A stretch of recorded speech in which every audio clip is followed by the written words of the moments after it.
그날 밤은 유난히 고요했습니다. 바람도 거의 불지 않았고 창문 너머로 들려오는 건 멀리서 개 짖는 소리뿐이었습니다.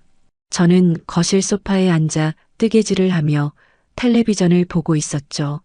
나이 들어서인지 밤늦게까지 드라마를 보면 눈이 쉽게 피곤해져서 보통은 11시가 조금 넘으면 불을 끄고 방으로 들어가는데 그날은 이상하게도 마음이 가라앉지 않았습니다. 시계를 보니 밤 11시 반.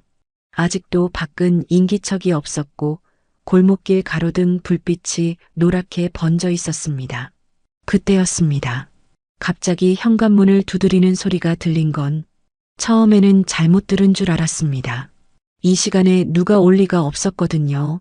아들 내외도 이웃집 할머니도 모두 잘 시간이고 택배나 우편 같은 건 당연히 낮에나 오니까요. 그런데 두드리는 소리가 점점 커지고 급해졌습니다. 쿵쿵 마치 시간이 없는 사람처럼 간절하게 문을 열라고 재촉하는 두드림이었습니다. 저는 순간 겁이 났습니다. 나이 들어서인지 밤에 들려오는 뜻밖의 소리는 심장을 덜컥 내려앉게 하잖아요. 문 앞에 다가가 보니 바깥에서 낮고 다급한 목소리가 들렸습니다. 아주머니, 제발 빨리 나오세요. 지금 당장 나가셔야 해요. 목소리는 젊었지만 그 안에 깃든 절박함은 거짓이 아니었습니다. 저는 순간 망설였습니다. 문을 열어야 하나, 혹시 위험한 사람은 아닐까, 별별 생각이 다 스쳤죠. 왜요? 무슨 일이에요? 문틈으로 조심스럽게 물었습니다. 그 청년은 숨이 가쁜 듯 말했습니다. 불이요. 불이 났어요. 바로 옆 골목에서요. 시간이 없어요. 그제야 코끝으로 타는 냄새가 스며들었습니다. 처음에는 뭔가가 살짝 탄 듯한 냄새였지만 곧 매캐하고 진한 연기가 기도를 파고들었죠. 심장이 쿵 하고 내려앉았습니다. 저는 급히 문을 열었고 그 순간 청년의 팔에 이끌려 현관 밖으로 나왔습니다. 그런데 밖의 광경은 제 상상을 훌쩍 뛰어넘었습니다. 골목 저편이 붉게 물들어 있었고 불꽃이 하늘로 치솟고 있었습니다. 가로등 불빛조차 삼켜버릴 만큼 강한 불빛이었죠. 연기가 바람을 타고 골목길 전체를 뒤덮고 있었고 코와 눈이 따갑게 시렸습니다. 빨리 저쪽으로 가세요. 뒤돌아보지 마시고. 청년이 손짓하며 앞을 가리켰습니다. 하지만 그때 제 시선은 집 앞 담벼락에 멈췄습니다. 거기 어둠 속에서 희미하게 보이는 한 남자가 있었습니다. 그 남자는 불빛을 등지고 있었고 얼굴은 제대로 보이지 않았지만 입가가 웃고 있는 게 느껴졌습니다. 그 웃음은 이상하게도 온몸이 서늘해질 만큼 소름 끼쳤습니다. 그 순간 직감적으로 알 수 있었습니다. 저 불은 사고가 아니라 누군가 일부러 낸 거라는 걸. 저도 모르게 뒷걸음을 치며 속삭였습니다. 저 사람 누구죠? 청년이 재빨리 제 시선을 따라보더니 얼굴이 굳어졌습니다. 아주머니, 지금은 묻지 마시고 빨리 도망가세요. 그 말이 끝나기도 전에 불길은 더 가까워졌고 타는 소리와 함께 무언가 폭발하는 소리가 들렸습니다. 순간 저는 본능적으로 청년 손을 꼭 잡고 골목을 빠져나오기 시작했습니다. 우리는 골목을 벗어나 큰 길 쪽으로 달렸습니다. 밤 공기는 이미 뜨겁게 달아올라 있었고 발밑에서는 불똥이 튀어오르는 게 느껴졌습니다. 숨이 턱까지 차올랐지만 멈출 수 없었습니다. 뒤를 돌아보면 안 된다고 했지만 본능적으로 고개가 돌아갔습니다. 불길은 이미 제 집 담벼락 근처까지 번져오고 있었습니다. 붉은 불빛이 골목 양옆의 벽을 물들이고 마치 나처럼 환해 보였죠. 그 속에서 아까 그 남자의 실루엣이 또렷하게 보였습니다. 이번에는 확실히 보였습니다. 양손에 뭔가를 들고 있었는데 멀리서도 그게 불붙은 천조각 같았습니다. 그리고 그걸 또 다른 쪽 담장 너머로 던지는 모습이 보였죠. 아주머니, 위험해요. 고개 숙이세요. 청년이 제 어깨를 잡아 끌며 제 몸을 앞으로 눌렀습니다. 바로 그 순간 뒤에서 또 한 번 펑 하는 소리가 터졌습니다. 아마도 가스통이 폭발한 것 같았습니다. 저는 발이 휘청거려 넘어질 뻔했지만 청년이 팔을 붙잡아 주었습니다. 골목을 빠져나와 큰 길에 다다르니 멀리서 소방차 사이렌 소리가 들렸습니다. 그러나 그 불길이 잡히기까지는 시간이 필요할 것이 분명했습니다. 우리는 잠시 숨을 고르기 위해 가로등 밑에 섰습니다. 청년은 제게 물었습니다. 경찰서가 어디 있는지 아세요? 네, 이 길 따라가면 5분 정도 걸립니다. 하지만 그 사람, 아까 본 사람, 그냥 방화범 같지가 않아요. 제 목소리는 떨리고 있었지만 눈은 여전히 그 장면을 생생히 떠올리고 있었습니다. 청년은 잠시 저를 바라보더니 고개를 끄덕였습니다. 저도 그렇게 생각해요. 그런데 지금은 일단 안전한 데로 가는 게 먼저입니다. 우리는 다시 걸음을 재촉했습니다. 길가에는 이미 불빛과 연기에 놀라 집 밖으로 나온 사람들이 삼삼오오 모여 있었고 몇몇은 휴대폰으로 영상을 찍고 있었습니다. 저는 그 틈을 지나며 혹시 그 방화범이 우리를 뒤쫓아오고 있는 건 아닐까 하는 불안에 계속 뒤를 흘끗거렸습니다. 다행히 뒤에서 쫓아오는 사람은 보이지 않았지만 마음 한쪽이 전혀 놓이지 않았습니다. 그 남자의 얼굴과 웃음이 머릿속에 계속 선명하게 남아 있었으니까요. 경찰서 건물이 보이기 시작했습니다. 흰 불빛이 유난히 환했고 유리문 너머로 보이는 근무 중인 경찰들의 모습이 마치 피난처처럼 느껴졌습니다. 문을 열고 들어가자 카운터에 앉아있던 경찰관이 놀란 표정으로 일어섰습니다. 무슨 일이십니까? 청년이 먼저 말했습니다. 방금 골목에서 큰 불이 났습니다. 그런데 아주머니가 방화범을 직접 보셨어요? 모든 시선이 제게로 쏠렸습니다. 숨이 가쁘게 오르내렸지만 저는 천천히 그리고 최대한 기억을 살려 그 남자의 모습과 행동을 이야기하기 시작했습니다. 저는 경찰 앞에서 깊게 숨을 들이마셨습니다. 목이 바짝 타들어가는 것 같았지만 방금 전 본 장면들을 놓치지 않으려면 마음을 가다듬어야 했습니다. 그 사람 키는 한 115쯤, 말은 체형이었어요. 얼굴은 불빛 때문에 전부는 못 봤지만 눈가에 깊은 주름이 있었고 입꼬리가 올라간 채 웃고 있었습니다. 웃음이 그냥 웃는 게 아니었어요. 마치 즐기듯이. 제 말에 경찰관 한 명이 옆에서 메모를 하기 시작했습니다. 혹시 이 동네 주민입니까? 아니면 처음 보는 사람입니까? 저는 고개를 저었습니다. 이 근처에서 본 적이 없는 얼굴이에요. 그런데 이상하게도 그 눈빛, 어디선가 본 것 같은 느낌이 들었어요. 오래전일 수도 있고. 청년이 제 옆에서 거들었습니다. 그리고 불붙은 청 같은 걸 들고 있었어요. 일부러 다른 집 담장 쪽으로 던지는 것도 제가 봤습니다. 그냥 한 집만 노린 게 아니라 주변까지 번지게 하려는 것 같았어요. 순찰을 나가려던 경찰관 2명이 이미 무전기를 잡고 있었고 경찰서 안은 갑자기 분주해졌습니다. 창밖으로도 멀리 붉은 불빛이 하늘을 물들이는 게 보였습니다. 사이렌 소리는 점점 커지고 있었지만 마음속 불안은 오히려 더 깊어졌습니다. 한 경찰관이 저를 조심스럽게 바라보며 물었습니다. 아주머니, 지금 괜찮으시면 방화범 몽타주 작업에 협조해 주시겠습니까? 저는 망설였지만 고개를 끄덕였습니다.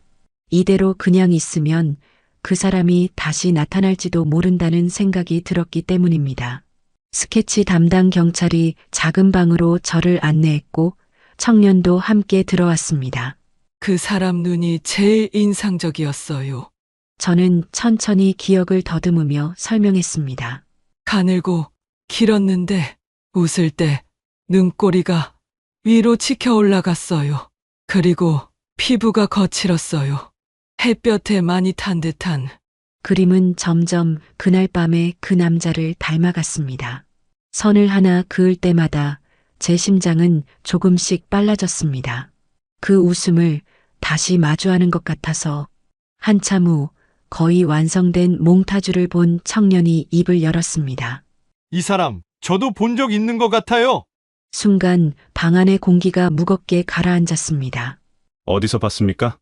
경찰의 물음에 청년은 잠시 말을 고르더니 낮게 대답했습니다. 저희 집 앞에서 몇 달 전부터 자꾸 어슬렁거리던 사람이에요. 그 말에 저는 등골이 서늘해졌습니다.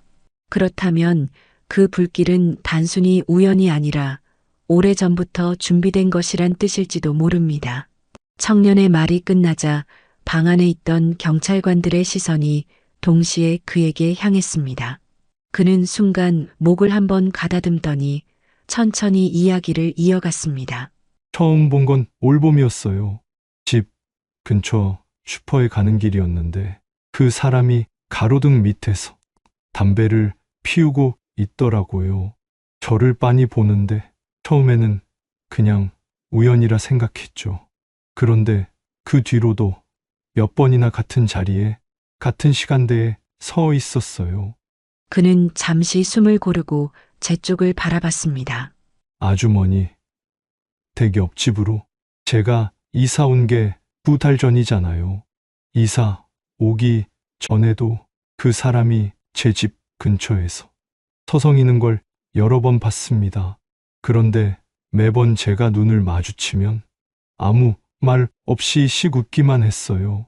그 웃음, 오늘 아주머니가 말씀하신 것과 똑같아요. 저는 그 순간 가슴속 깊이 묘한 불안이 스며드는 걸 느꼈습니다. 그럼 그 사람이 청년을 노리고 있었던 건가요? 그런데 왜 제 집 앞까지 와서? 청년이 고개를 숙였습니다. 그게 저도 잘 모르겠습니다. 그런데 분명한 건 그 사람은 오늘 불을 지르면서도 일부러 저희 쪽 골목에까지 불길이 번지게 하려 했다는 겁니다. 아주머니, 댁이 바로 옆이니까 같이 위험에 빠질 수밖에 없었죠. 경찰관 한 명이 자리에서 일어나 무전으로 지시를 내렸습니다. 주변 방범 카메라 전부 확보해 골목 입구부터 큰 길까지 전부, 그리고 이 인상착이랑 몽타주 관할 전 지구대에 배포해. 그 목소리는 단호했지만 저는 마음이 여전히 가라앉지 않았습니다. 이 모든 게 단순한 방어라기보다는 누군가를 겨냥한 계획처럼 느껴졌기 때문입니다.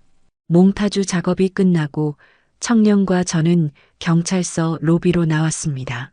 밖에는 여전히 불길이 하늘을 붉게 물들이고 있었고 소방차 경적 소리가 간헐적으로 들려왔습니다.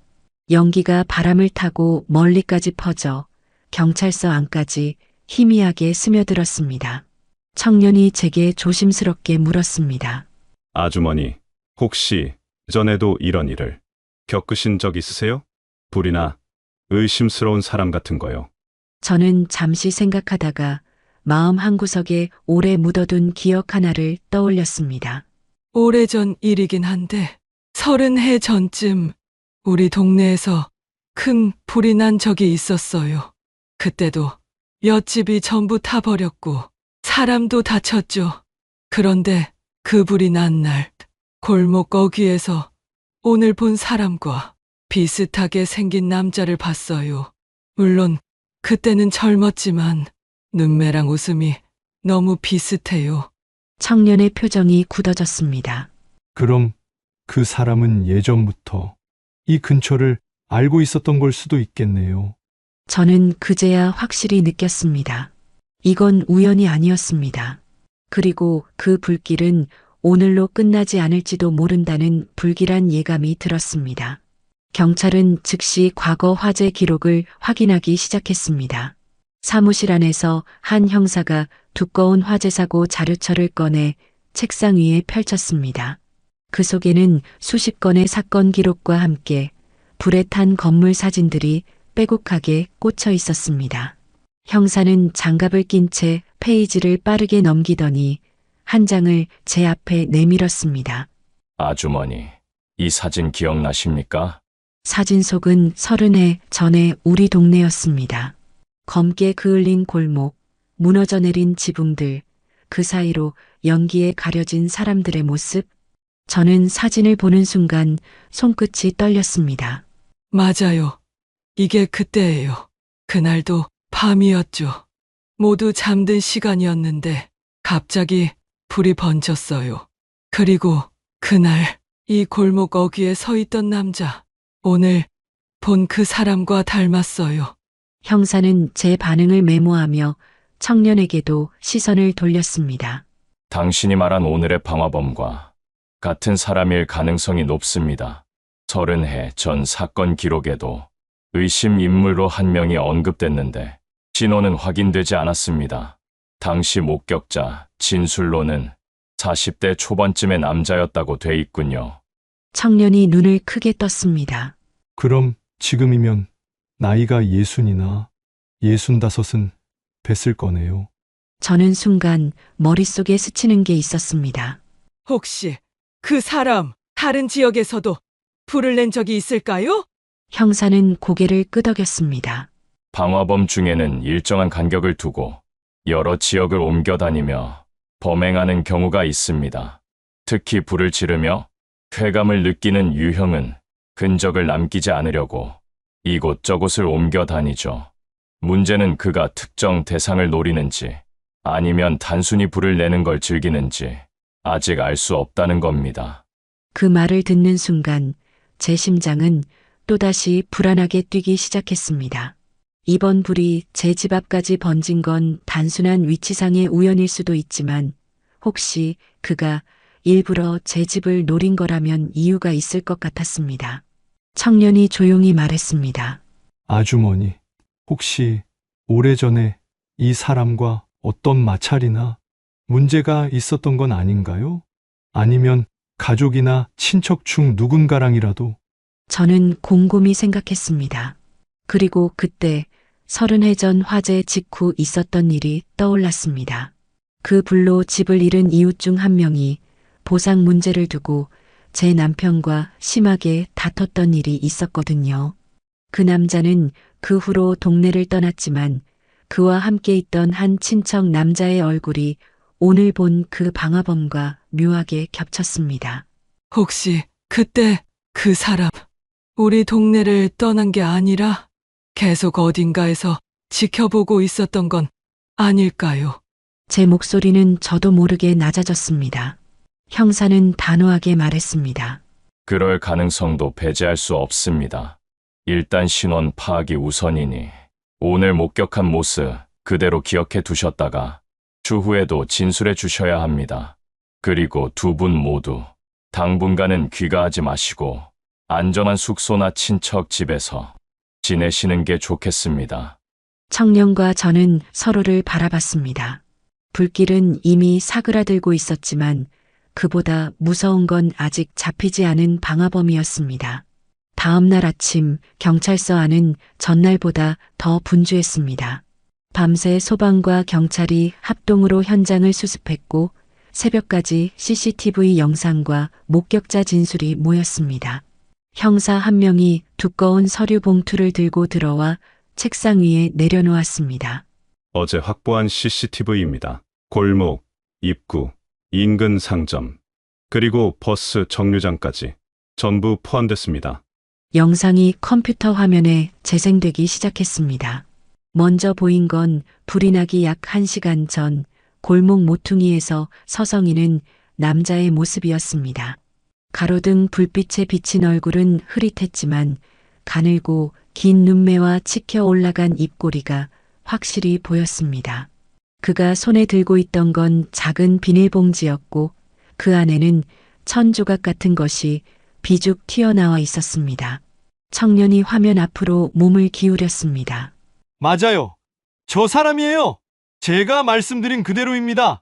형사는 재생 속도를 늦추며 중요한 장면을 짚었습니다. 여기 보세요. 이 시각에 골목으로 들어갔다가 15분 후에 다시 나옵니다. 나올 땐 봉지가 비어 있죠. 그리고 영상 속 남자는 골목을 빠져나온 뒤 버스 정류장 쪽으로 걸어갔습니다. 그곳에서 잠시 발을 멈추더니 벤치에 앉아있는 누군가를 향해 고개를 끄덕였습니다. 그 사람의 얼굴은 모자에 가려 잘 보이지 않았지만 체격은 젊은 남자였습니다. 이 젊은 남자는 누구죠? 제가 묻자 형사는 고개를 저었습니다. 아직 확인 중입니다. 하지만 둘이 서로를 아는 듯한 행동을 한 건 분명합니다. 방화범이 혼자가 아닐 가능성이 커요. 청년의 표정이 굳었습니다. 그 젊은 남자, 어디서 본 것 같아요.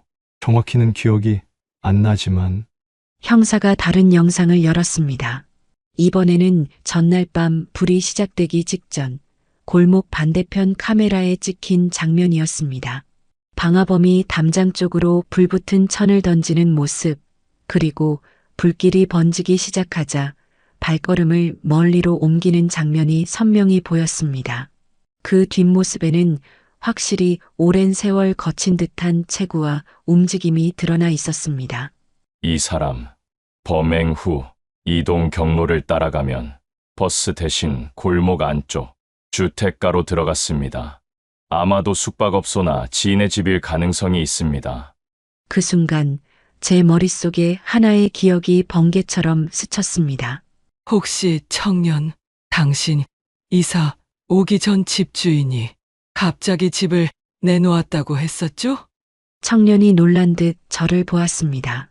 네, 원래 1년 더 계약이 남았는데 갑자기 나가게 됐다고 했어요. 왜요? 그 집 30해 전 화재 때 불타서 다시 지은 집이에요. 혹시 그때 집주인이나 그와 얽힌 사람이 이번 방화범과 연결돼 있는 건 아닐까요? 청년은 한동안 아무 말도 하지 못했습니다. 형사 역시 눈빛이 날카로워졌습니다. 좋습니다. 그 집 전현 소유주 기록 전부 조사해 보겠습니다. 혹시 그 과정에서 예전 사건과의 연결고리가 나올지도 모릅니다. 경찰은 즉시 토지대장과 과거 소유권 변동 내역을 조회하기 시작했습니다. 그리고 불과 몇 시간 뒤 놀라운 사실이 드러났습니다. 그 집의 첫 번째 재건축 소유주가 30해 전 불로 집을 잃고 떠났던 남자의 친형이었던 겁니다. 형사는 서류를 제 앞에 펼쳐 보이며 차분하게 설명했습니다. 여기 보세요. 30해 전 화재 사건 이후 피해자 중 한 명이었던 박모 씨가 동네를 떠났습니다. 그런데 불과 1년 뒤 이 골목 한가운데 있는 빈터를 박 씨의 친형이 매입했어요. 그리고 그 땅에 집을 새로 지었죠. 그 집이 바로 청년이 최근까지 살던 집입니다. 청년이 그 말을 듣자 고개를 끄덕였습니다. 맞아요. 집 계약서에도 예전 소유주 이름이 박 씨였어요. 그런데 건 이사 오기 전에 부동산에서 집주인을 직접 만날 수 없다고 했습니다. 항상 대리인만 나왔거든요. 형사는 시선을 좁히며 말을 이었습니다. 문제는 여기 있습니다. 그 박 씨의 친형이 사망한 이후 해당 집의 관리와 소유권 일부가 어떤 남자에게 넘어갔습니다. 이름은 장모 씨. 그런데 이 사람이 어젯밤 CCTV에 찍힌 방화범과 나이와 인상차기가 일치합니다. 순간 저는 등골이 서늘해졌습니다. 그럼 그 사람이 예정 화재 사건의 피해자 가족이라는 거군요? 형사는 고개를 끄덕였습니다. 맞습니다. 게다가 30해 전 불이 난 원인에 대해서는 정확한 결론이 나지 않았습니다. 당시 몇몇 피해자 가족들은 불이 누군가의 실수나 고의로 시작됐다고 주장했지만 증거가 부족해 흐지부지됐죠. 장 씨 역시 그런 주장을 하던 사람 중 한 명이었습니다. 청년이 제 쪽을 바라봤습니다. 아주머니, 혹시 그 당시 불이 난 날이나 그 이후에 장 씨라는 이름을 들어본 적 없으세요? 저는 기억을 더듬었습니다. 그러다 서늘한 기억 하나가 떠올랐습니다. 불이 난 다음 날 우리 집 대문 앞에 낯선 남자가 서 있었습니다. 아무 말도 하지 않고 한참을 저를 바라보다가 그냥 돌아갔어요. 그 사람 지금 생각하니 장 씨와 닮았습니다. 하지만 당시에는 그저 놀란 이웃인 줄 알았죠. 형사는 깊은 숨을 내쉬었습니다. 만약 그때부터 아주머니를 주시했다면 이번 방화는 단순한 표적이 아니라 오랫동안 준비된 복수일 수도 있습니다. 그 말에 제 손끝이 차갑게 식었습니다. 청년도 눈빛이 굳어졌습니다. 그렇다면 저를 노린 이유도 결국 아주머니와 연결돼 있을 가능성이 크네요. 제 집이 표적이 된 건 아주머니 집 옆이었기 때문일지도 모릅니다. 형사는 단호하게 말했습니다. 우리는 이제 장 씨의 행적을 추적할 겁니다. 주변 은신처, 지인, 그리고 과거 거주지까지 전부 확인하겠습니다. 하지만 그가 아직 이 근처에 머물고 있을 가능성도 높습니다. 두 분 모두 절대 혼자 다니지 마세요. 그날 저녁 경찰은 골목과 인근 지역의 비밀 순찰을 강화했고 저는 임시로 경찰서에서 마련한 숙소로 옮겨졌습니다. 그러나 낯선 방에 누워도 창밖 바람소리 하나에도 가슴이 철렁 내려앉았습니다. 그 웃음, 그 시선, 그 발걸음이 계속 귀와 눈에 맴돌았으니까요. 다음 날 오전 형사는 밤새 수집한 정보를 들고 숙소로 찾아왔습니다. 그의 표정은 심각했고 손에는 작은 갈색 파일이 들려 있었습니다. 장 씨의 행적이 일부 확인됐습니다. 형사는 차분하지만 단호한 목소리로 말했습니다. 그는 불이 나기 사흘 전 이 근처 여관에서 투숙했습니다. 가명으로 체크인했지만 CCTV 분석 결과 신원은 틀림없이 장 씨입니다. 더 흥미로운 건 투숙 전날과 전전날 청년의 집 주변을 서성이며 휴대폰으로 무언가를 촬영한 장면이 잡혔다는 겁니다. 청년이 놀란 듯 말했습니다. 그럼 불 지르기 전에 이미 사전 답사를 했다는 거네요. 형사는 고개를 끄덕이며 제게 시선을 돌렸습니다. 그리고 아주머니, 장 씨가 투숙 중인 동안 두 번이나 아주머니 댁 앞까지 걸어온 게 확인됐습니다. 그때마다 골목 어귀에서 몇 분간 서 있었고 주변을 살피는 듯한 모습이 찍혔습니다. 그 말을 듣는 순간 목덜미가 서늘해졌습니다. 그 사람 저를 보고 있었군요. 불이 나기 전부터. 형사는 서류를 넘기며 계속했습니다. 우리가 더 확인해 본 결과 30해 전 화재 사건 때 장 씨 가족은 피해 보상금을 받지 못했습니다. 당시 장 씨는 불이 아주머니 남편의 부주의로 시작됐다고 주장했지만 증거 불충분으로 받아들여지지 않았습니다. 그때부터 그는 피해자 가족 모임에서도 사라졌고 이후 행방이 끊겼습니다. 청년이 잠시 생각하다가 입을 열었습니다. 혹시 그래서 아주머니를 원망하며 지금까지 기회를 노린 걸까요? 그런데 왜 하필 제 집까지? 형사는 의미심장하게 답했습니다.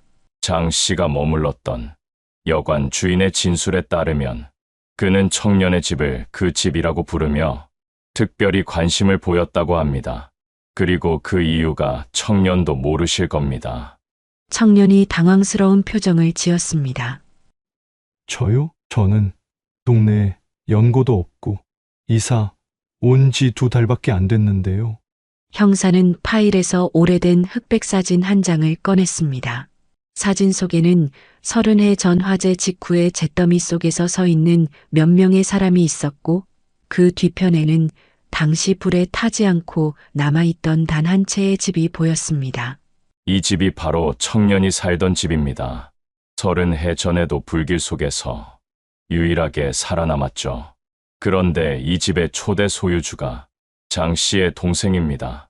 저와 청년은 동시에 숨을 삼켰습니다. 형사는 말을 이어갔습니다. 장 씨는 이 집이 불에 타지 않은 것이 불만이었습니다. 자기 가족 집이 아니라 남의 집이 끝까지 살아남았다고 믿었거든요. 그 집이 그에게는 일종의 상징이자 복수해야 할 대상이었던 겁니다. 그런데 마침 그 집이 청년에게 넘어갔고 바로 옆에는 아주머니 집이 있었죠. 아마 그 순간 두 집을 한꺼번에 태울 계획을 세웠을 겁니다. 순간 제 몸이 굳어졌습니다. 그 불길 속에 담겨 있던 건 단순한 파괴가 아니라 오랫동안 골마온 분노와 왜곡된 집착이었기 때문입니다. 형사는 이어서 장 씨의 도피 경로를 설명했습니다.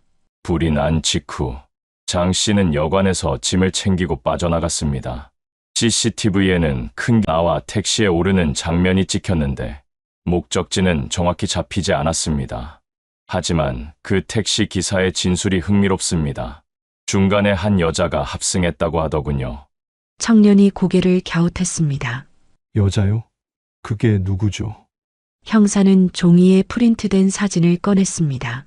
흑백 영상에서 뽑은 듯 흐릿했지만 확실히 젊은 여성의 모습이었습니다. 이 여자가 장 씨와 함께 내린 곳은 외곽에 오래된 창고였습니다. 문제는 이 여자가 누군지 아직 신원을 특정하지 못했다는 겁니다. 하지만 분석 결과 화재 전날 저녁에도 골목 근처에 나타났던 인물입니다. 저는 사진을 보다가 문득 눈썹을 찌푸렸습니다. 이 사람 본 것 같아요. 불이 나기 전날 동네 슈퍼 앞에서 휴대폰을 들여다보고 있던 여자가 있었는데 그 얼굴이 비슷합니다. 그때는 그냥 지나가는 사람이라 생각했죠. 형사는 고개를 끄덕였습니다. 맞습니다. 슈퍼 CCTV에도 찍혀 있더군요. 문제는 이 여자가 장 씨와 어떤 관계인지입니다. 단순히 도와주는 사람이 아니라 방화 계획에 적극적으로 가담했을 가능성이 큽니다. 청년은 목소리를 낮췄습니다. 혹시 가족일까요? 아니면 예전에 그 집과 관련이 있었던 사람? 형사는 차트를 하나 꺼내어 보여줬습니다. 거기에는 장 씨의 가족 관계와 과거 동네 거주민 명단이 나란히 적혀 있었습니다. 그리고 놀랍게도 그 여성의 이름이 명단 한쪽에 적혀 있었습니다. 이 여자는 장 씨의 조카입니다. 30해 전 화재 때 겨우 10살이었고 당시 장 씨와 함께 피해를 입었죠. 이후 행방이 묘연했지만 최근 몇 년 사이에 장 씨와 접촉한 기록이 있습니다. 저는 등골이 차갑게 식는 걸 느꼈습니다. 그렇다면 이번 방화는 둘이 함께 계획한 거군요. 단순한 복수가 아니라 두 세대가 함께. 형사는 고개를 끄덕였습니다. 그렇습니다. 게다가 이 조카는 IT 관련 일을 한 경력이 있어 청년의 생활 패턴이나 귀가 시간, 골목 CCTV 위치까지 사전에 파악했을 가능성이 큽니다. 모든 게 치밀하게 준비된 겁니다. 청년은 두 손을 무릎 위에 꼭 쥐었습니다. 그럼 그들이 아직도 이 근처에 있을 가능성도 있겠네요. 형사의 대답은 짧았지만 무겁게 울렸습니다. 있습니다. 그리고 우리는 그들을 놓치지 않을 겁니다. 경찰은 곧바로 창고 위치를 중심으로 작전을 준비했습니다. 외곽의 그 창고는 오래전부터 사용되지 않은 듯 보였지만 최근에 전기 사용량이 급증한 기록이 있었습니다. 형사는 이를 근거로 장 씨와 조카가 은신처로 삼고 있을 가능성이 크다고 판단했습니다. 작전 당일 청년과 저는 경찰서 안대기실에서 소식을 기다렸습니다. 형사들이 무전기를 통해 짧게 지시를 주고받는 소리가 들릴 때마다 제 심장은 덜컥거렸습니다. 오후 4시경 현장에 나간 형사가 무전을 보냈습니다. 대상 건물 주변 확보 완료. 내부 진입 준비 중. 잠시 후 귓가를 울리는 짧고 날카로운 보고가 이어졌습니다. 진입. 그 몇 초가 몇 분처럼 길게 느껴졌습니다. 그러다 형사의 목소리가 다시 들려왔습니다. 1층 진입. 인원 없음. 2층으로 이동 중.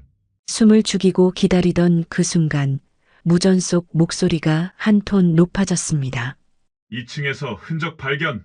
인원은 이미 이탈한 상태. 대신 수상한 자료와 물품 다수 확보.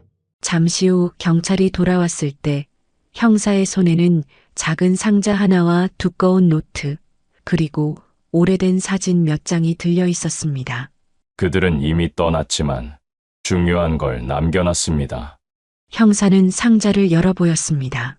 안에는 소형 노트북 한 대와 USB 메모리, 그리고 여러 장의 인화 사진이 있었습니다. 사진에는 골목길, 청년의 집, 제 집, 그리고 그 주변 상점과 골목 어귀가 각기 다른 시간대에 찍혀 있었습니다. 형사는 한 장을 집어들며 말했습니다. 이건 불이 나기 일주일 전 찍힌 겁니다. 찍은 위치와 각도가 아주 정밀합니다. 단순한 감시가 아니라 접근 동선까지 계산한 겁니다. 노트 안에는 빼곡한 메모가 적혀 있었습니다. 거기에는 30해 전 사건 복수 계획이라는 제목과 함께 제 이름과 남편 이름, 그리고 청년의 이름이 손글씨로 적혀 있었습니다. 그 밑에는 날짜별 계획이 적혀 있었는데 불을 지르는 날, 도주 경로, 그리고 다음 목표라는 항목이 눈에 들어왔습니다. 청년이 그 부분을 가리켰습니다. 여기 다음 목표가 또 있네요. 주소가 적혀 있는데 이거 제 친구 집 주소예요. 그 친구도 예전에 이 동네에 살았던 적이 있습니다. 형사는 표정을 굳혔습니다. 이걸 보면 이번 방화가 끝이 아니었다는 겁니다. 장 씨와 조카는 과거 사건과 관련 있는 집들을 차례대로 태울 계획이었습니다. 저는 온몸이 굳어버렸습니다.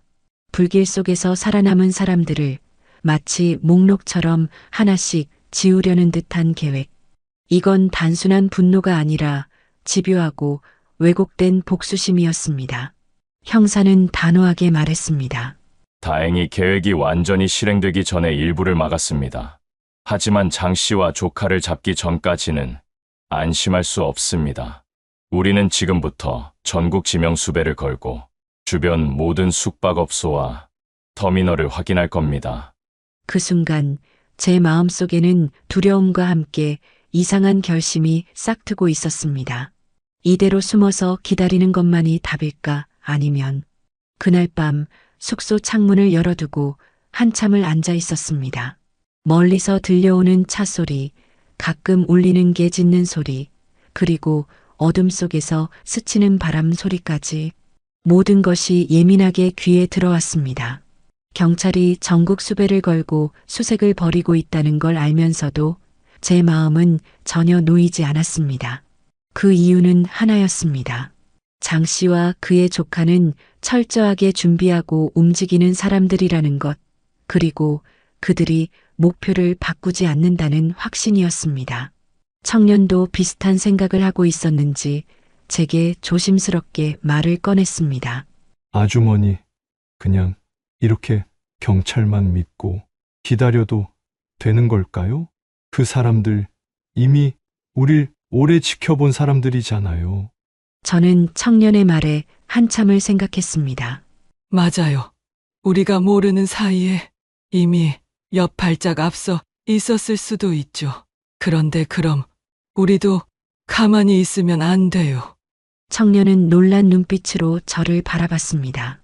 직접 움직이겠다는 건가요? 움직이되 무모하게 말고요. 우리가 가진 건 왜 우리를 노리는지에 대한 정보예요. 그걸 거꾸로 이용하면 그 사람들을 유인할 수 있어요. 청년은 고개를 끄덕였지만 표정에는 여전히 우려가 묻어났습니다. 유인한다는 건 위험할 수 있습니다. 위험하죠. 하지만 이대로 있으면 더 위험해요. 다음 목표 목록에 제 이름과 청년 친구 이름까지 있었잖아요. 그건 우리 주변 사람들도 위험하다는 뜻이에요. 오히려 우리가 먼저 판을 만들어야 해요. 그날 이후 우리는 경찰에 알리지 않은 채 조용히 과거 자료를 모으기 시작했습니다. 30해 전 화재 사건 당시의 신문 기사, 주민들의 증언, 그리고 장 씨 가족과 얽힌 사람들의 이야기를 하나하나 기록했습니다. 며칠 뒤 한 가지 중요한 공통점을 발견했습니다. 목표로 삼은 집들의 과거 주인 중 절반 이상이 사건 당시 장 씨가 주장했던 방화 의심 명단에 들어 있었다는 사실입니다. 그 명단은 경찰 기록에 남아있지 않았지만 당시 주민들 사이에 은밀히 돌던 소문 속에 남아 있었죠.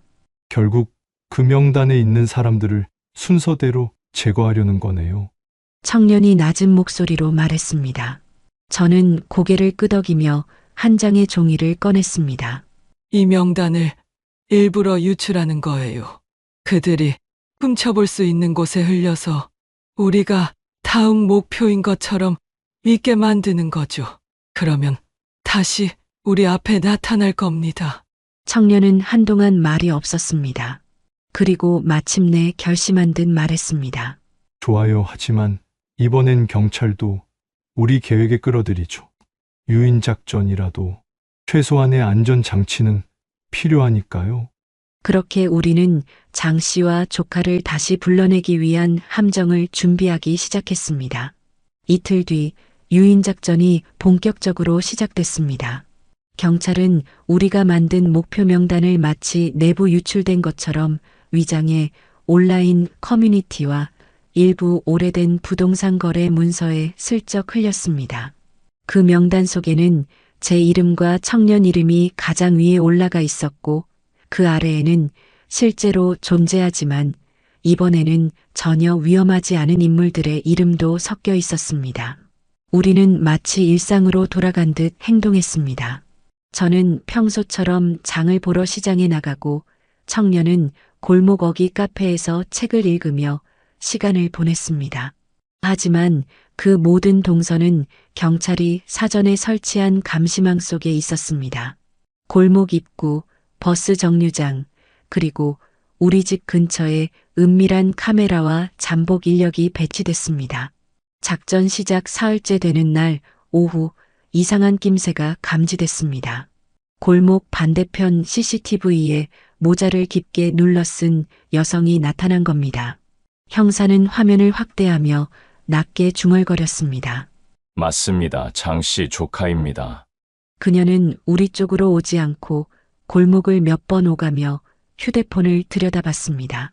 마치 누군가와 위치를 조율하는 듯한 행동이었습니다. 경찰은 즉시 잠복 인력에게 경계 태세를 유지하라고 지시했지만 저는 이미 그 순간 알았습니다. 그녀가 혼자가 아니라는 것을. 그리고 20분 뒤 골목 안쪽에서 또 다른 그림자가 나타났습니다. 멀리서 봐도 단번에 알 수 있는 체구와 걸음걸이. 바로 장 씨였습니다. 그는 조카 쪽을 힐끗 보고는 우리 집이 있는 방향으로 천천히 걸어오기 시작했습니다. 형사의 무전이 바쁘게 오갔습니다. 대상 1, 대상 2 모두 확인, 포위 준비. 그러나 상황은 계획과 달리 빠르게 변했습니다. 장 씨의 조카가 갑자기 방향을 틀어 청년이 있는 카페로 향한 겁니다. 카페 유리창 너머로 그녀와 청년의 시선이 잠깐 마주쳤습니다. 그 순간 그녀의 표정은 단호하게 굳어졌고 손에 쥔 작은 금속 캔 같은 것을 테이블 위에 올렸습니다. 경찰의 목소리가 무전을 타고 긴급하게 터졌습니다. 모두 대피. 폭발물 가능성. 청년이 재빨리 자리에서 일어나 문을 열고 나오는 순간 장 씨가 골목 모퉁이를 돌아 나타났습니다. 두 사람의 시선이 공중에서 부딪히는 듯 그 짧은 찰나가 길게 느껴졌습니다. 저는 경찰과 함께 골목 끝에서 그 장면을 보고 있었습니다.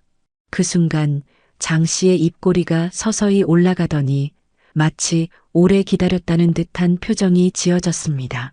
그리고 그의 시선은 청년을 스친 뒤 곧장 제 쪽으로 향했습니다. 장 씨의 시선이 내 쪽으로 고정된 순간 골목 공기가 확 달라졌습니다. 멀리서 들려오던 차 소리와 사람들의 발걸음마저 멈춘 듯 주변이 고요해졌습니다. 그의 발걸음은 느렸지만 한 걸음 한 걸음이 무겁게 울렸습니다. 형사가 내 팔을 붙잡으며 속삭였습니다. 아주머니, 뒤로 물러나세요. 절대 시선 빼앗기지 마시고요. 하지만 장 씨의 눈빛이 내 안쪽까지 파고드는 것 같았습니다. 그 눈 속에는 30해 전의 불길과 그날 이후 쌓였을 원한이 짙게 깔려 있었습니다. 청년은 카페 문 앞에서 장 씨를 막으려 했습니다. 그만하세요. 경찰이 다 보고 있습니다. 그러나 장 씨는 대답하지 않고 왼쪽 손을 살짝 들더니 주머니에서 무언가를 꺼냈습니다. 작고 네모난 상자 같은 것이었는데 그 위에는 검게 그을린 흔적이 남아 있었습니다. 형사의 표정이 굳었습니다. 발화 장치일 가능성 있습니다. 접촉하지 마세요. 그 순간 장 씨 조카가 카페 안에서 튀어나왔습니다. 손에 들고 있던 금속 캔을 그대로 바닥에 떨어뜨렸고 그 안에서 액체가 흘러나오며 매캐한 냄새가 퍼졌습니다. 순식간에 골목 안쪽이 긴장으로 얼어붙었습니다.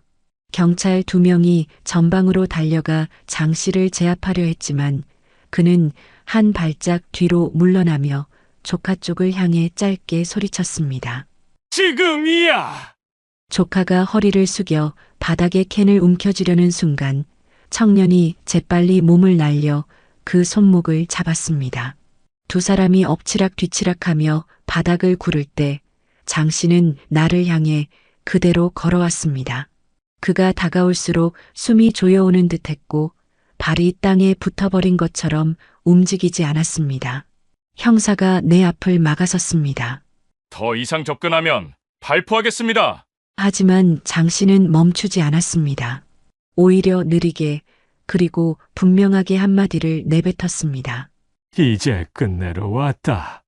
그 목소리에 서늘한 기운이 척추를 타고 올라왔습니다. 나는 본능적으로 뒤로 물러났지만 골목벽이 등을 막고 있었습니다. 그 순간 장 씨의 발이 내 눈앞에서 멈췄고 그의 손이 천천히 주머니 안쪽으로 들어갔습니다. 장 씨의 손이 주머니에서 천천히 나왔습니다.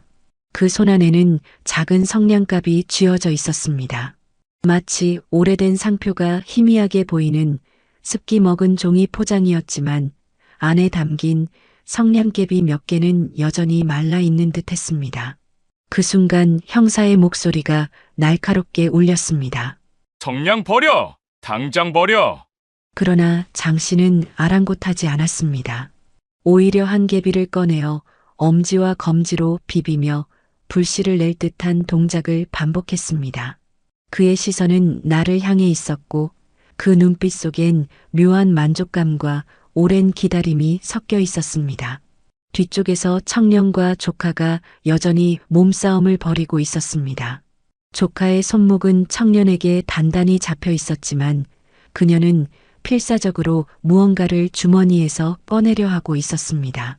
매캐한 냄새는 점점 더 강해졌고 바닥에 흘러든 액체가 골목 한가운데 작은 웅덩이를 만들고 있었습니다. 형사 2명이 동시에 앞으로 달려들었습니다. 한 명은 장 씨의 오른쪽을, 다른 한 명은 왼쪽을 노렸지만 장 씨는 갑자기 몸을 틀어 내 쪽으로 성큼 다가왔습니다. 성냥개비가 성냥갑 옆면에 긁히는 마찰음이 들리는 순간 내 심장은 귀 바로 옆에서 터질 듯 뛰었습니다. 장씨, 지금 그거 켜면 당신도 끝이야!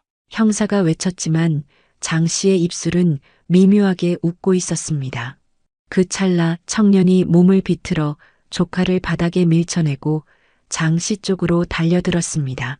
그의 어깨가 장 씨의 팔을 강하게 들이받았고 성냥개비가 바닥에 떨어져 골목 돌틈 사이로 굴러갔습니다. 형사들이 곧바로 장 씨를 제압했고 거친 숨소리와 함께 그를 땅바닥에 눌렀습니다. 하지만 장 씨의 눈빛은 전혀 흔들리지 않았습니다. 그는 땅에 눌린 채 고개를 살짝 돌려 내 쪽을 바라보더니 낮게 중얼거렸습니다. 이 불은 아직 끝난 게 아니야. 그 한마디가 귀에 꽂히는 순간 나는 알 수 없는 한기가 온몸을 휘감는 것을 느꼈습니다. 그리고 바로 그때 골목 맞은편에서 무전기가 울렸습니다. 다른 형사의 다급한 목소리가 들렸습니다. 반대편 창고에서 연기가 올라옵니다. 누군가 이미 불을 붙인 것 같습니다. 골목 끝에서 들려오는 무전 소리에 형사들의 시선이 동시에 흔들렸습니다. 창고 화재 소식은 그 자리에 있던 모두를 긴장시켰습니다. 불길이 번지기 시작하면 인근 가게와 주택까지 위험해질 수 있었기 때문입니다. 그 짧은 틈을 조카는 놓치지 않았습니다. 바닥에 쓰러져 있던 그녀가 번개처럼 몸을 뒤집더니 허리춤에서 얇은 금속 파이프 같은 것을 꺼냈습니다. 그 끝에는 작은 버튼이 달려 있었고 누르면 금속성 딸깍 소리가 울렸습니다.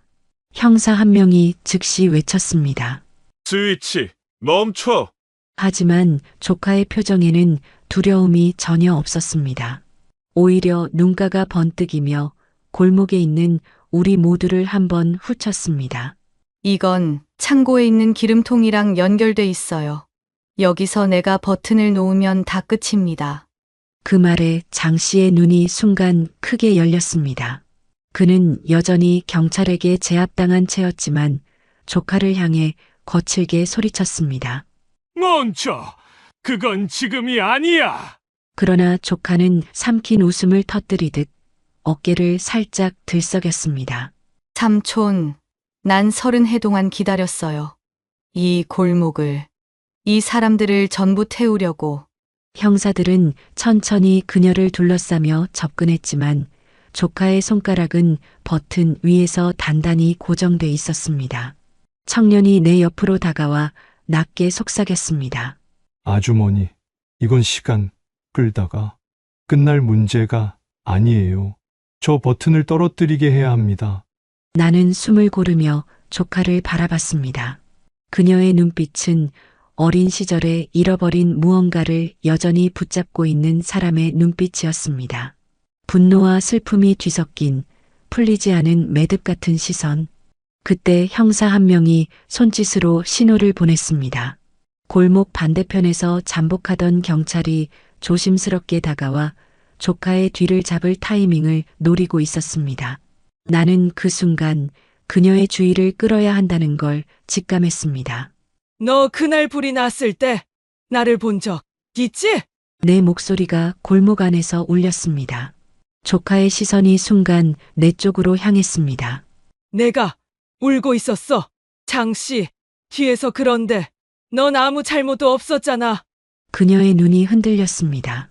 그 찰나 뒤에서 다가온 경찰이 그녀의 손목을 움켜쥐었고 버튼이 바닥으로 떨어졌습니다. 금속이 돌바닥에 부딪히며 깡하고 울렸고 모두가 동시에 숨을 내쉬었습니다. 형사가 버튼을 확인한 뒤 무전기로 외쳤습니다. 스위치 확보, 폭발 위험 해제. 그러나 안도의 순간도 잠시 무전기에서 또 다른 보고가 들렸습니다. 창고 내부에서 사람 발견. 의식 없음. 형사들이 조카를 제압해 수갑을 채우는 동안 다른 팀은 급히 창고로 향했습니다. 나는 여전히 심장이 가라앉지 않은 채 경찰차에 기대 서 있었고 청년도 숨을 고르며 내 옆에 섰습니다. 무전기에서는 계속해서 긴박한 목소리가 들려왔습니다. 창고 내부 확인. 화재 진압 완료 중. 내부에 의식 없는 남성 한 명 발견. 상태는 호흡은 약하지만 살아 있습니다. 얼굴에 화상 흔적이 있고 손목에 줄 자국이 있습니다. 누군가 묶어뒀던 것 같습니다. 이 소식에 형사들의 표정이 굳어졌습니다. 형사 반장이 무전을 받으며 곧바로 우리 쪽으로 다가왔습니다. 아주머니, 청년 창고에서 발견된 사람이 누군지 혹시 압니다. 우리도 예상 못했던 인물입니다. 곧 들것에 실린 남자가 경찰차에서 내려와 구급차로 옮겨졌습니다. 그 얼굴을 보는 순간 내 숨이 턱 막혔습니다. 이 사람 이웃집 김씨 아저씨잖아요? 그는 불이 나기 전까지 며칠간 보이지 않아 다들 여행을 간 줄 알았던 사람이었습니다. 그런데 그는 여기서 불이 붙은 창고 안에서 발견된 것입니다. 형사는 낮게 설명했습니다. 김 씨는 30해 전 화재 사건 때도 이 골목에 살았던 사람입니다. 그리고 장 씨가 그때 방화범이라고 주장했던 명단에도 포함돼 있었죠. 청년이 눈을 크게 떴습니다. 그럼 장 씨와 조카가 김 씨를 납치한 이유가 형사가 고개를 끄덕였습니다.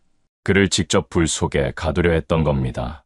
그동안 목표를 단번에 없애려는 게 아니라 한 명씩 차례로 처리할 계획이었을 가능성이 큽니다. 나는 갑자기 온몸이 서늘해졌습니다. 만약 어제 우리가 유인작전을 벌이지 않았다면 김 씨는 이미 사라졌을지도 모릅니다. 그리고 그 다음은 분명 나와 청년이었을 겁니다. 구급대가 김 씨를 태우고 떠난 뒤 형사 반장은 단호하게 말했습니다. 장 씨는 여전히 입을 열지 않고 있습니다. 하지만 조카가 심리적으로 균열을 보이고 있습니다. 이번 사건의 전모를 밝히려면 그녀의 입에서 진실을 끌어내야 합니다. 나는 조카의 차가운 시선을 떠올렸습니다. 그 눈 속엔 단순한 복수심만이 아니라 오랫동안 왜곡된 기억이 자리 잡고 있었기 때문입니다. 조카는 유치장 안에서 두 팔을 꼬아 안은 채 고개를 숙이고 있었습니다. 형사는 차가운 금속 문을 열고 안으로 들어갔지만 그녀는 눈길조차 주지 않았습니다. 내 삼촌은 여전히 아무 말도 안 한다. 하지만 너는 다르지 않나? 형사가 의자를 끌어앉으며 말을 꺼냈습니다. 내가 30해 전 불이 나던 날 본 건 사실이야. 그런데 그 기억 혹시 누군가가 너에게 다르게 심어준 건 아닐까? 조카는 미동도 하지 않다가 천천히 고개를 들었습니다. 그 눈빛엔 경계와 의심이 섞여 있었지만 그 속 어딘가에 망설임이 스쳤습니다. 형사는 한 장의 사진을 테이블 위에 올렸습니다. 사진 속에는 어린 시절의 그녀가 있었습니다. 연기에 찌든 얼굴로 골목 어귀에 서 있었고 그 뒤에는 혼란 속에서 사람들을 이끄는 내 남편의 모습이 희미하게 찍혀 있었습니다. 이 사진 기억하지? 형사가 부드럽게 물었습니다. 내 삼촌은 내게 저 남자가 불을 냈다고 말했겠지. 하지만 이 사진 속 그는 불길해서 너를 끌어내려고 달려가고 있잖아. 조카의 손가락이 테이블 위를 천천히 긁었습니다. 그건 삼촌이 그때 나를 구했으니까 대신 나한테 얘기했어요. 저 사람이 너희 집이 우리 집을 불태웠다고. 하지만 그건 거짓일 가능성이 크다. 너는 그날의 냄새, 그 소리, 그 혼란 속에서 삼촌 말만 믿은 거야. 형사는 한 장 더 꺼냈습니다. 이번엔 30해 전 사건의 화재 감식 보고서 사본이었습니다. 그 속에는 발화지점이 장씨 집과 멀리 떨어진 창고였다는 기록이 또렷하게 남아 있었습니다. 조카의 눈이 커졌습니다. 창고? 삼촌은 발화 지점이 우리 집이라고 했는데. 형사는 재빨리 파고들었습니다. 내 삼촌은 진실보다 복수를 택한 거야. 그날 누군가의 실수나 또 다른 방화범이 있었을지 모르지만 그는 너와 함께 모든 분노를 이 골목 사람들에게 돌리도록 만든 거지. 조카의 입술이 떨렸습니다. 그럼 우리가 한 건 잘못된 복수였던 거예요? 형사는 조용히 고개를 끄덕였습니다. 이제 내가 아는 걸 모두 말해. 내 삼촌이 어디까지 준비했는지, 그리고 그 창고, 불씨를 누가 붙였는지, 장씨만이 아니라 내 뒤에 있는 진짜 사람까지. 잠시 침묵하던 조카가 낮게 그러나 분명한 목소리로 입을 열었습니다. 창고 불은 우리 둘이 붙인 게 아니에요. 누군가가 먼저 거기 있었어요. 삼촌도 그걸 보고 놀랐어요. 형사의 표정이 순간 굳어졌습니다. 그게 누군데? 조카의 대답은 예상 밖이었습니다. 김씨 아저씨예요. 창고 안에 있던 그 사람. 그가 먼저 불을 지르고 삼촌이 그걸 이용하려 한 거예요. 형사들은 곧바로 병원으로 향했습니다. 김 씨는 여전히 의식이 없었지만 응급치료 덕분에 상태는 안정되고 있었습니다. 그의 병실 앞에서 형사 반장이 낮은 목소리로 말했습니다. 만약 조카 말이 사실이라면 김 씨는 피해자가 아니라 공범일 수도 있습니다. 게다가 30해 전 사건과도 연결돼 있을 가능성이 큽니다. 나는 그 말에 눈을 크게 떴습니다. 김 씨가요? 저는 그 사람이 이웃들과 사이도 좋고 조용히 지내는 줄만 알았는데. 형사는 고개를 저었습니다. 그건 겉모습일 뿐입니다. 조사해보니 김 씨는 30해 전에도 화재 직전까지 창고에서 일했던 기록이 있습니다. 그 창고가 바로 발화 지점이었죠. 청년이 곧바로 물었습니다. 그럼 30해 전 불도 김 씨가 낸 건가요? 아직 단정할 수는 없지만 정황은 그렇게 가리키고 있습니다. 형사는 잠시 말을 멈추더니 나를 똑바로 바라봤습니다.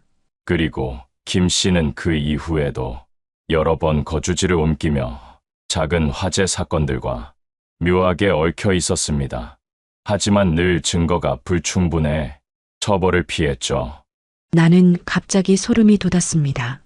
그럼 장 씨와 조카가 김 씨를 노린 건 복수이면서도 그를 이용해 자기 계획을 완성하려는 의도였을 수도 있겠네요. 형사는 고개를 끄덕였습니다. 맞습니다. 김 씨를 단순히 태워 없애려는 게 아니라 그가 불을 지르도록 유도한 뒤 그 혼란 속에서 다른 목표까지 처리하려 했을 겁니다. 그때 병실 안에서 미세한 기계음이 울렸습니다. 김 씨의 눈꺼풀이 아주 천천히 떨리더니 서서히 떠졌습니다. 형사들이 곧바로 병상으로 다가갔습니다. 김 씨, 우리 말 들리십니까?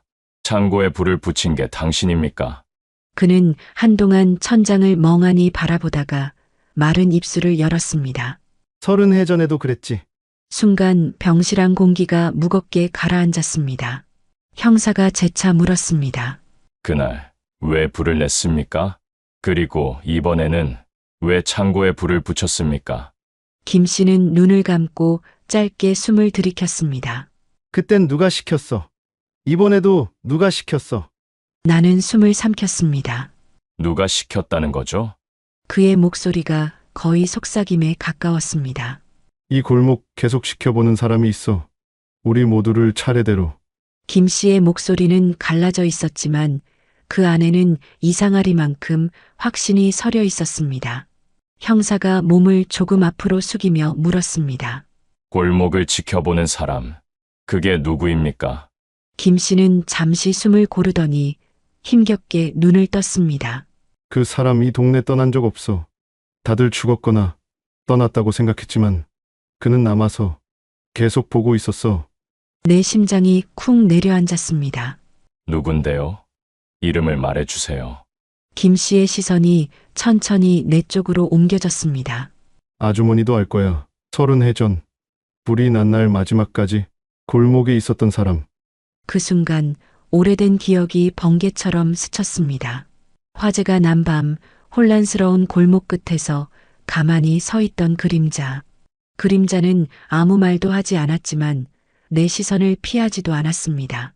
그리고 불길 속에서 사람들을 부축하던 이웃들의 틈새로 끝까지 우리를 지켜보던 그 눈빛이 떠올랐습니다. 형사가 김 씨에게 재촉하듯 말했습니다. 이름을 대십시오. 김 씨의 입술이 느리게 열렸습니다. 이 동네의 통 최병우. 형사의 눈빛이 단단히 굳었습니다. 그 사람은 30해 전 사건 당시에도 현장에서 목격됐지만 알리바이가 확실해 수사망에서 벗어났던 인물입니다. 청년이 믿기지 않는다는 듯 고개를 저었습니다. 동네 통장이요? 저는 본 적도 없는데. 형사는 짧게 한숨을 내쉬었습니다. 최근 몇 년간 그는 공식적으로는 다른 지역에 거주하는 걸로 되어 있습니다. 하지만 우리가 조사한 결과 여전히 이 근처 다세대 주택 한 칸을 비밀리에 사용 중입니다. 더 충격적인 건 장 씨와 김 씨가 그 집을 드나든 기록이 있다는 겁니다. 나는 온몸이 서늘해졌습니다. 그럼 30해 전 불도 이번 사건도 전부 그의 그림자 아래 있었던 건가요? 형사는 단호하게 말했습니다. 가능성이 큽니다. 그는 장 씨와 김 씨 같은 사람들을 조종해 불씨를 만들고 자신은 그림자 속에서 모든 걸 지켜보며 다음 불길을 준비한 겁니다. 병실안 공기가 무겁게 내려앉았습니다. 그리고 형사는 마지막으로 한마디를 덧붙였습니다. 최병호가 여전히 이 근처에 있다는 건 아직 끝이 아니라는 뜻입니다. 우리가 잡기 전까지 골목은 또다시 불에 휩싸일 수 있습니다.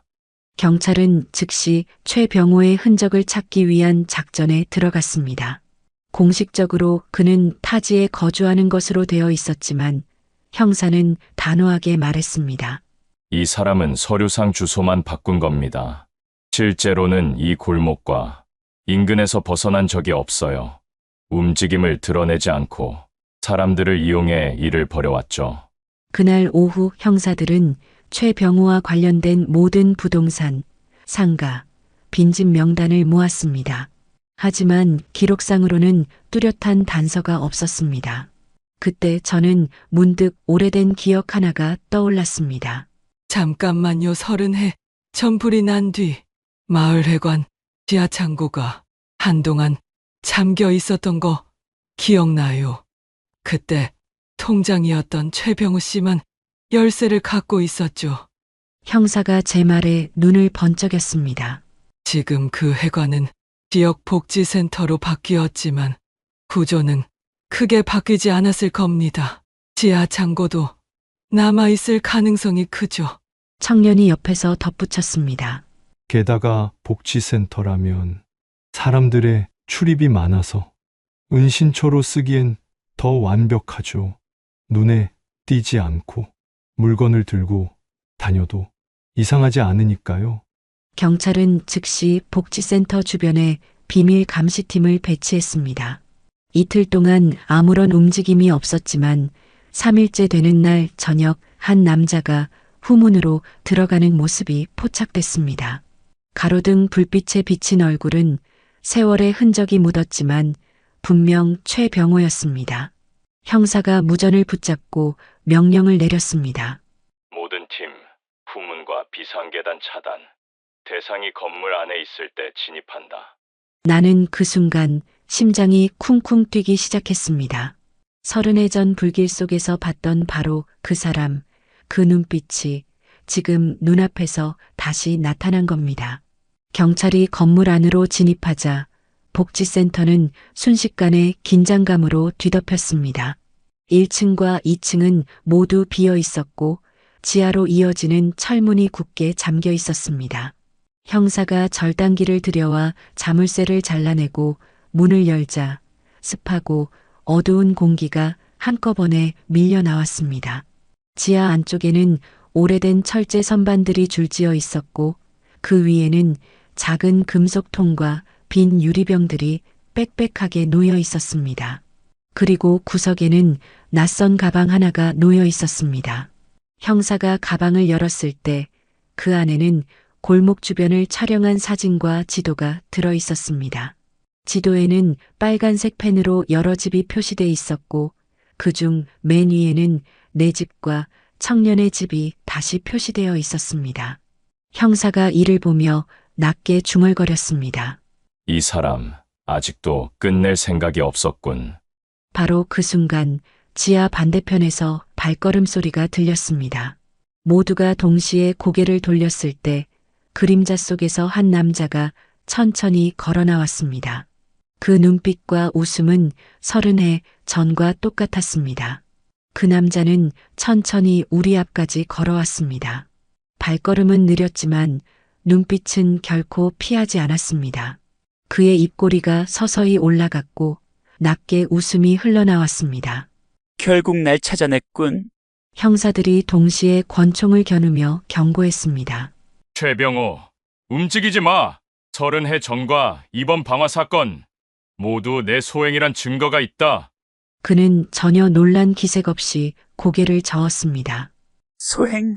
아니지. 난 불을 붙였을 뿐이야. 이유는 너희가 만들었지. 나는 참지 못하고 앞으로 나섰습니다. 왜 그랬어요? 왜 30해 동안 사람들을 불 속에 밀어 넣은 거죠? 그의 눈빛이 잠시 나를 똑바로 꿰뚫었습니다. 그날 내 아내와 아들은 불길 속에서 죽었어. 그런데 그 불이 누구 탓인지 아무도 말해주지 않았지. 다들 쉬쉬하며 서로를 감싸줬어. 그래서 내가 법 대신 심판한 거야? 형사가 단호하게 맞받았습니다. 하지만 그 심판이 잘못된 대상에게 향했다. 김 씨, 장 씨, 그 조카까지 모두. 내 손에 조종당했고 죄 없는 사람들도 다쳤다. 그는 잠시 침묵하다가 낮게 웃었습니다. 죄 없는 사람? 불 속에서 살아남은 건 죄 없는 게 아니야. 그건 운명이 선택한 거지. 난 단지 그 운명을 완성시켰을 뿐이야. 순간 형사의 손짓에 맞춰 2명의 경찰이 양옆에서 최병호를 제압했습니다. 그가 바닥에 눌린 채로도 나를 향해 마지막 말을 내뱉었습니다. 이 골목, 불씨는 꺼지지 않아? 나 말고도 그날을 기억하는 사람은 많아? 그 말은 서늘한 여운을 남기며 지하 창고 안에 맴돌았습니다. 밖으로 나왔을 때 골목 위로 새벽빛이 스며들고 있었습니다. 불길로 시작된 공포와 원한의 고리가 드디어 끊어진 듯 했지만 내 마음 한구석은 여전히 무겁게 가라앉아 있었습니다. 30해 동안 이어진 이 불씨가 비로소 꺼졌다고 믿고 싶었지만 최병호의 마지막 말이 머릿속에서 지워지지 않았기 때문입니다. 청년이 내 옆에 다가와 조용히 말했습니다. 이제 정말 끝난 거겠죠. 나는 한참을 하늘을 바라보다가 대답했습니다. 우리가 지켜야 끝나는 거예요. 더는 이 골목에 불이 나지 않게 우리 손으로. 그날 이후 골목은 조금씩 제 모습을 되찾았습니다. 연기와 불꽃 대신 아이들 웃음소리와 저녁찬 냄새가 다시 스며들었습니다. 나는 매일 집 앞을 나서며 평범한 하루가 얼마나 값진지 새삼 깨달았습니다. 그리고 마음속으로 다짐했습니다. 이제 이 골목엔 다시는 불씨가 자라나지 않게 하리라고.